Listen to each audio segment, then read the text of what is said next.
Okay, we are making ham steaks for dinner tonight. And in order to cook them and get them tender and make a nice glaze, we're going to need some chicken broth, some brown sugar, some mustard. I am using banana pepper mustard, sweet banana pepper mustard. I also have a spicy. I get it from Fresh Cut Canova from Stephanie Fields. She's here local. She makes great products, has beautiful flowers, but her banana pepper mustard is awesome. And I'm also using some Smucker's pineapple topping, believe it or not. So we're not going to need a lot of brown sugar and some ginger. Okay, we're going to start with 1 cup of chicken broth. And to that, I'm going to add a 1/4 cup of brown sugar. And we're just going to mix that around, the brown sugar down in that chicken broth with a spoon. We're also going to add some stir and paste ginger. I'm going to add a teaspoon or half a teaspoon to start. It's pretty strong. And if I need more, I may add an additional half a teaspoon, but start with a half a teaspoon. Then we're going to add in 2 tablespoons of our mustard to this mixture. And then next I'm going to add in a tablespoon and a half of this pineapple topping. If you have crushed pineapple, you can use that too, but this has, it's thick, and I just like the consistency of it, and I use it in some savory dishes. So a tablespoon and a half. Okay, and then you know what we're going to do? We're going to taste this marinade. It's actually going to be a braising liquid for the ham steaks, but we're going to taste this. It's got plenty of ginger. I definitely get the hit of that. The chicken broth is just there as a carrier. I get a little bit of zip from the mustard, a little tanginess from that. I get the sweetness from the brown sugar and the pineapple. And we're going to put our ham steaks in this 9x13 in 1 layer. I'm going to spray it because there's a lot of sugar in this, so I don't want it to make a huge mess in there. I'll spray it with nonstick cooking spray. I will add a little bit of black pepper to this, and I will not add salt because ham steaks are notoriously salty. And I'll pour this over it. I will cover this in my 9x13, the ham steak, and I will let that bake in probably a 325 oven. I don't want a real hot oven. And I'll let that bake for 45 minutes to an hour. They are bone-in ham steaks, and I want them nice and tender.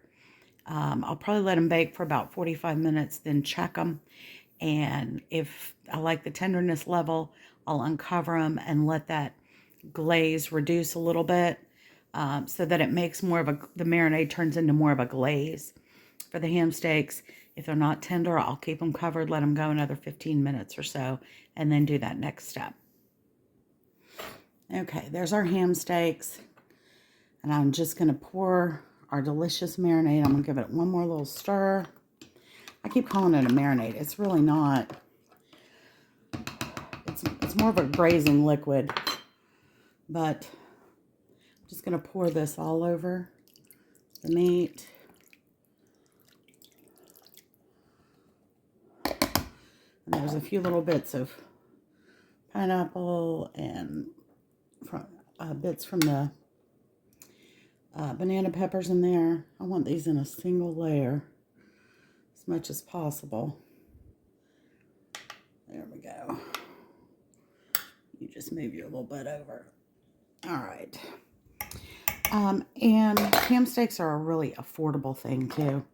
So if you're looking to feed people on a budget, I'll cover this with foil. I might let it sit here and marinate for a little bit, and then I'll cover it with foil. Make sure it's at room temperature, put it in the oven, and cook it like we said, and then I'll show you when it's finished. We're going to have ours with mashed sweet potatoes, and I'm going to make corn casserole because that's what I have. So we're snowed in here, and we're eating what we've got.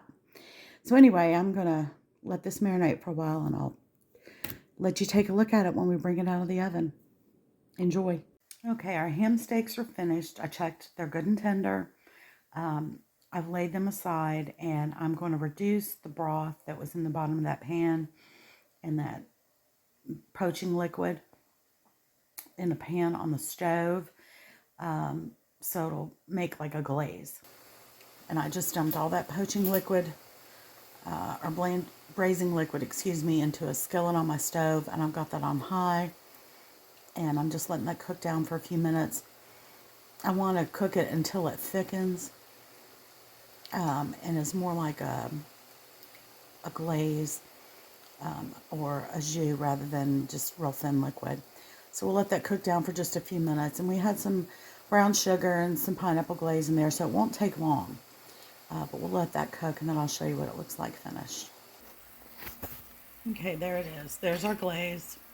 Well, it's a glaze now. You can see how it's thickened. The flavors have concentrated. And as that cools, I've got it turned off.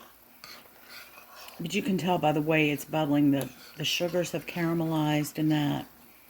You can feel when you're stirring it, the liquid is thickened.